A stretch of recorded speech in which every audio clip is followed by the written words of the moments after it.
Hey, and welcome back to another episode of Echoes of the Past, the series where we dive into remnants of forgotten worlds. In this episode, we will be discussing the Pack-a-Punch machine. While we would mostly remember the iconic design for the Pack-a-Punch seen across the games ever since Derice, the canonical first rendition of the device was seen in Origins. Discovered by Dimension 63's Group 935 during their excavations across northern France, the device is made up of the meteor fragments that 115 was found in, and presumably this version of the Pack-a-Punch was used during the Great War. The only other time this version of the Pack-a-Punch was used was in Dreisendrache, seemingly discovered by this dimension's Group 935 in the catacombs beneath the castle. Now let's get to the lore behind the design we know and love, which has been alluded to since the song itself, as well as a quote from Richthofen in The Giant, before finally being fully told to us in Tag der Toten. After a crazed and turned citizen of Purgatory Point attacked and killed Jebediah Brown's mother, the blacksmith would venture down into the local mines to study this mysterious blue ore to uncover the truth on its properties. When in the mines, he'd believe he was only down inside for only a few hours, but upon his return he'd learn he was gone for 5 days. On the following night, in his dreams, Jebediah was visited by 2 angels, as he perceived them. In this dream, they instructed him to construct a special device, a device capable of enhancing firearms placed inside, and upon his waking breath, he got to work, creating what we know as the Pack-a-Punch machine. This amazing contraption became the talk of the town, gaining attention from all over. A blessing from the divine, and the angels would again visit Jebediah in his dreams, now instructing him to construct the Agarthan device. But all he could build was its metal canister, otherwise known as the Vril vessel. When the Vril vessel was constructed, he was told to insert the device into the Pack-a-Punch machine. What happened next was a blinding white light, consuming the entirety of Purgatory Point, and when the light faded, Jebediah found himself, along with the town he inhabited, to be lodged beneath the surface, with undead monsters rampaging through the streets, eventually devouring him. By 1942, Dr. Edward Richthofen's men would uncover the remnants and schematics of the Pack-a-Punch machine. He forwarded the designs to fellow 935 scientist Dr. H. Porter, who recreated the device.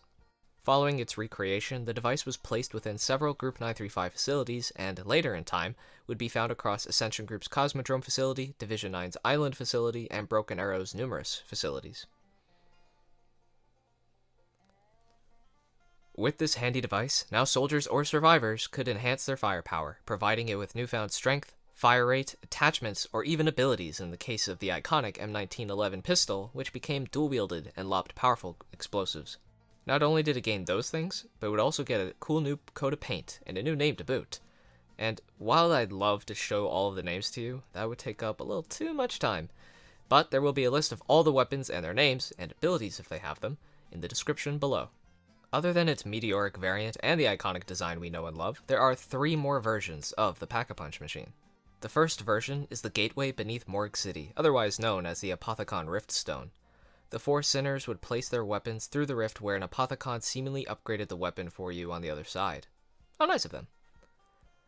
The second version is the Golden Pack-a-Punch machine seen in Tag der Toten. Its lore, to my knowledge, is non-existent. But with this version of the machine, you no longer had to pack your weapon 4 times. Instead, you put the weapon in once and it was fully upgraded. It was pretty neat. And for the third, well, when Kazimir Zykov was wandering lost in the Dark Ether dimension, he'd come across the remnants of the Pack-a-Punch in a place once inhabited by an old one who'd valued technology. Zykov brought the device back to his base just like he did with the perk machines and reconstructed them, etching the word The Forge into the machine's front. Despite having fixed the device after Vanguard's events, the Pack-a-Punch in its broken glory makes an appearance throughout the game's maps, so either he's lying about reconstructing it, or it was an afterthought from the devs, or it's a paradox. Although, an interesting detail to be pointed out is the small computer screen. It's active in Cold War and in Modern Warfare 3, but not in Vanguard, so perhaps that's what Zykov repaired. Regardless, thanks to Zykov, he'd transport the Pack-a-Punch across the numerous locations that the Requiem Strike Team found themselves in, assisting their survival for his own nefarious agenda.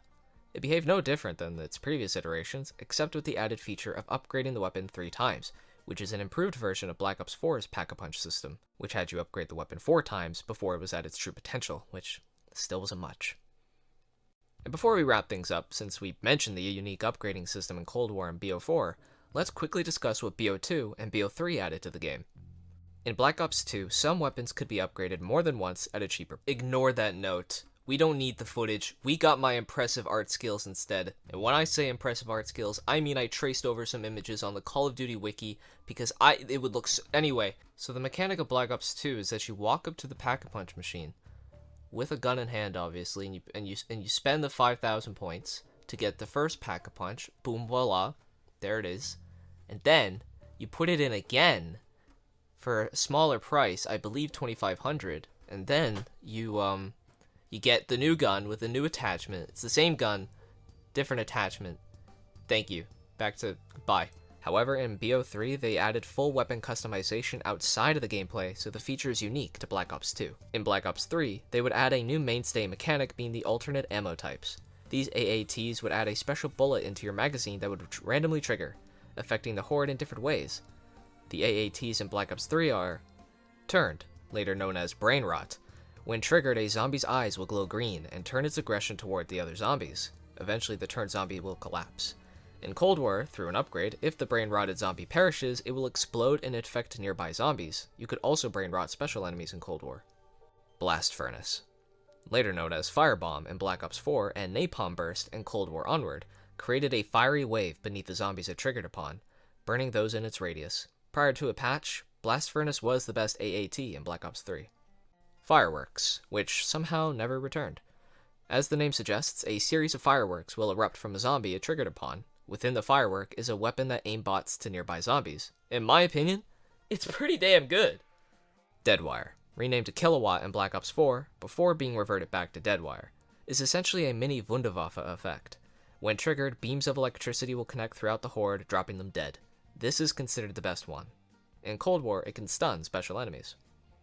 Thunderwall is essentially a mini thunder gun, but inferior. When triggered, the zombie will fly up or back, and those nearby will also feel its effects. Not much else to say on it. Introduced in Black Ops 4 was Cryo Freeze, which slows zombies down. It's pretty helpful in my opinion. And finally, introduced in Cold War is Shatter Blast. A series of powerful explosives will spread throughout its triggered targets, breaking armor or full-on killing those in its vicinity. This one's my favorite. And that is everything there is to know about the Pack-a-Punch machine. Thank you, as always, for watching, and I will see you in the next one. Bye-bye.